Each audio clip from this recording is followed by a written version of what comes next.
Абе, всичките сме тук, ама водещия го няма. Много несериозно. Напомня ми на нещо. Абе, На мен. верно ти напомня, ама да не напомням аз кой закъсняваше на всяка репетиция. Чакайте, момчета, не се притеснявайте, това вече сме го играли, сега ще му звъннем. Николай, къде си бе, човек? Значи всички тебе чакаме, тебе няма. Айде. Абе, приятели, спокойно, аз съм донесъл тук по едно питие. О. Извинявайте за баенето, ама се реванширам сега. Приема се, приема се. Заповядайте. Доточим, това е вода. Заповядайте. Благодарим. Може ли някъде тук да се настаним? Да, може. Хайде, на здраве, приятели. За новия проект. Здравейте, Езикова! Добре дошли в третия ни епизод. Днес нашите гости са Венцислав Георгиев, 11Г. Калина Крумва, 11 е. и... Владислав Николов, 11 В. Благодаря ви на всички, че участвате в нашето видео. Смятам, че ще стане много готино. Като първи въпрос, аз съм приготвил нещо много различно и вълнуващо. Венци, въпросът е към теб. Като коя песен от коледното би се определил ти и защо? От коледното песен. Сигурно Enjoy the Silence, защото всички са най-щастливи като могат. Ами, аз се описвам може би с песента Waiting for Love, защото Владо винаги само закъснява и това е. Ритнувам бе. Няма. За хубавите неща се чака. Владо, ти като коя песен? Ами, almost there, защото винаги закъснявам. Добре, всъщност защо избрахте езиковата? Защо дойде да учиш тук? Ами, при мен, на мен ми е интересно, не знам за другите дали ще е интересно или не. Имах много приятели, които учиха тук в езиковата и главно те повлияха на решението ми.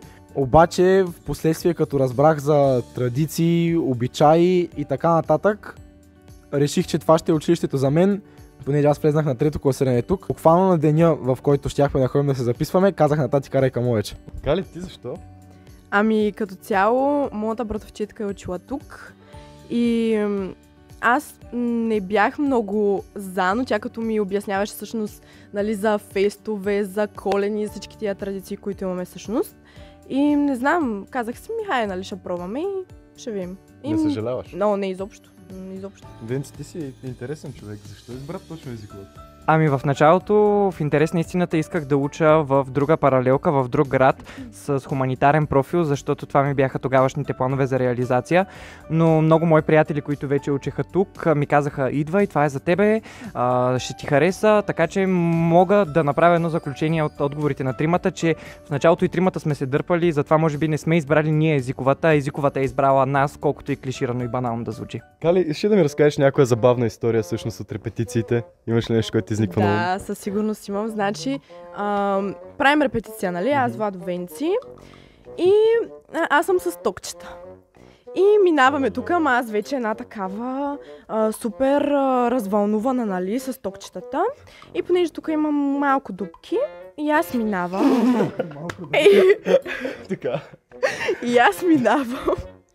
И просто токчето ми се заклещи в... Точно в тази между. Да, в една от дъските. И аз вече една такава гледам Владо, гледам Венци и викам, хора, моля ви, токчето, нали вече е една такава. И да, като цяло това ми беше една от историите, които няма да забравя наистина, защото с това токче беше просто уникално нещо. Някой иска ли да допълни историята всъщност? Да, Калина се заклещи тук и то започна едно пищене като предколедно прасе. Аре, хора, токчето! И, бе, така си беше. Така, то сигурно на тебе ти е черно петно от тогава и не си спомняш. И с Владо влязохме веднага в роля какво... Като джентълмени. Като джентълмени. Голямо клякане беше да го вадим това токче. И ситуацията беше карикатура. Само това мога да Наистина, кажа, да. достойна за увековечаване. Владо, ти всъщност какво би ни споделил за феста? Какво да очакваме? Ами, очаквайте неочакваното. Точно, кратко и ясно. Венци? Ами аз винаги много съм се дразнил на коментари от сорта на нашия фест е по-добър от на еди си, кой си випуск или еди си какво си.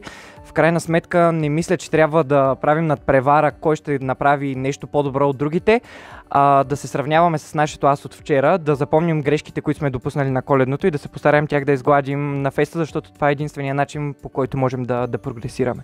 Кали, би ли допълнила нещо? Не, като цяло Венци си каза всичко, което и аз го мисля, така че да. Искате ли сега да поиграем на една игра?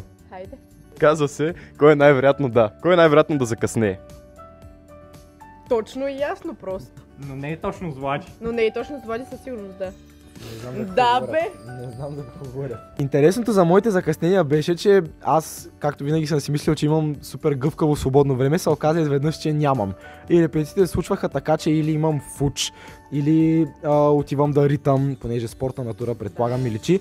Времето беше такова, че аз ако съм свършил фуч или матч в 4, репетицията ще е в 5. И аз лягам да спя и алармата ми е 5:00.